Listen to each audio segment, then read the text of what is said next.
been an interesting week.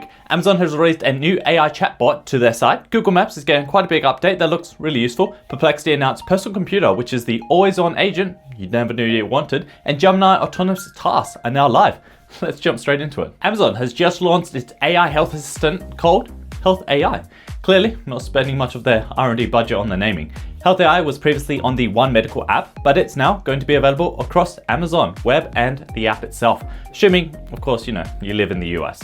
So now the same place you buy toilet paper and those questionable phone cases can also be the same place that you find out what that weird rash might actually be. The tool can answer health questions, it can explain your lab results, book doctor appointments, manage prescriptions, and if you give it permission, which if you really want to, I guess go for it, it'll pull your actual medical records and give you those personalized answers. Prime members get 5 free consultations with the real One Medical doctor. And after that, it's $29 every single time Health AI decides you need to see a human. Now, here's what makes it a bit different from the ChatGPT Health or Claude for Healthcare, which you might have heard about, which both launched within weeks of each other back in January. Amazon actually owns the whole supply chain here. We're talking 200 plus clinics, thousands of doctors, and its own pharmacy.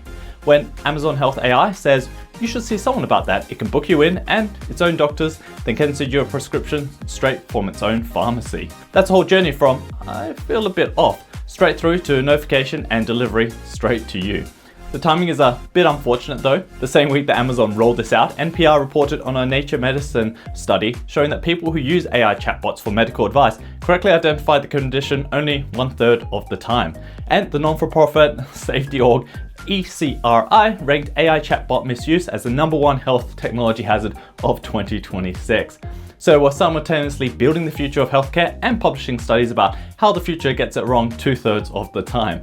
Amazon does say that their system has multiple AI agents working, one talking to you, one fact-checking in real time, and the Sentinel agents watching over everything, which hopefully makes you feel a little bit more reassured. Meanwhile, New York is looking into the bill that would let people sue chatbot companies for giving medical advice that would count as unlicensed practice if a human actually said it, which if it passes could make this whole race to AI doctor very, very expensive. But for now, the AI doctor is in and it takes prime. Google Maps just got its biggest driver update in over a decade, which, if you've ever been confidently directed into a lake by your GPS, is exciting news.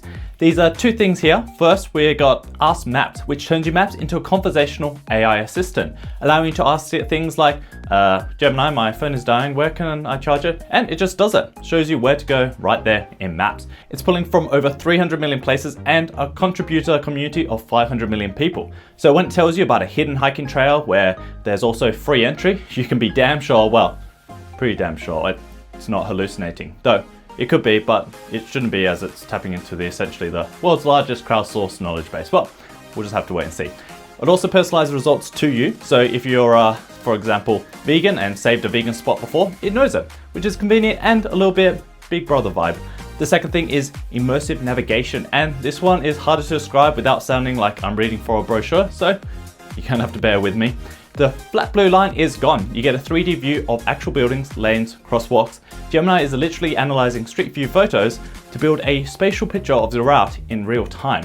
It'll even render buildings in transparent so you can see right through them to plan your next turn, which is helpful as I'm not quite sure how useful the feature would be if there was a big non-transparent building in front of the directions. Anyway, Google's updated its voice guidance to sound more like a mate in the passenger seat. Go past this exit and take the next, rather than the robotic in 400 meters turn. Looks like I might finally be unmuting the turn-by-turn directions. Maps is also processing 5 million traffic updates per second globally. And I'm just telling you that because I thought it was quite cool. Currently looking to roll out to those in the US, so if you have a chance to play with it, let me know, and let me know in the comments on how good it actually is. Perplexity just announced something called Personal Computer, and the name is doing exactly the work you think it would do. The idea is you take a Mac Mini, merge it with Perplexity, and now you've got an AI agent running 24 hours a day, connected to your local file storage, email, even your Slack, basically everything that you have access to. Getting on with your work whether you're there or you're not. You can check in with your phone, redirect it, or wake up to complete a task that hopefully been done correctly.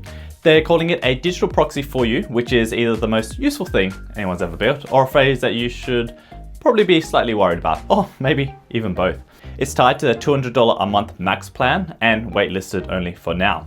The AI processing runs on Perplexity services, not the Mac Mini itself. The Mac is just the thing that never gets turned off, kind of like Don't know where I was going with that. They also claimed that the internal teams ran equivalent of 3.25 years of work in just 4 weeks using this, saving over 1.6 million in labor costs, which is a self-reported number, so take that with a large bucket of salt. But it's also not the kind of number that you say out loud if you're not reasonably confident about it. The bigger question though is why pay Perplexity at all? Given that they don't actually build their own AI models, they're just an orchestrator of everyone else's. The answer is that apparently routing intelligently across 20 frontier models is more powerful than any single one. And there's actually some data behind this. Back in early 2025, 90% of the enterprise queries went to just 2 models. By the end of the year, no single model accounted for more than a quarter. So specialism is actually real. Whether that's enough to justify the price tag before Anthropic, OpenAI or Google just builds the same thing, well, that's an open question. Gemini Task is finally available for beta testing, and the results, well, they're not too shabby. Alison from The Verge gave it a spin with a few tasks and it seemed to nail it. She was able to order an Uber to the airport and getting it all the way up to the end, letting you review the details and just accept it. And ordering a flat white from Starbucks and a croissant. Now, it's not going to win any medals for speed. It does appear to be very good and actually successfully completes quite a few of the orders. Now, while one Redditor user doesn't understand how something like this is of any use, considering you can probably do it faster and easier and doesn't need automation, I get the point. But I think the cool factor here is to be able to quickly tell Gemini what you want, and while you're doing something else, it goes ahead and does it for you. Now, whether you can harness these extra few minutes it'll save you, well, that's a whole nother story. It'll be interesting to see how useful this feature becomes as more apps are supported, as right now it's a tad bit limited not only to the apps but also to the country and the phone that you can use it on. Which is crazy as Gemini is a cloud model, but hey, what do I know? That's it for me. If you like what you saw, please hit like and subscribe. I'll see you guys next week.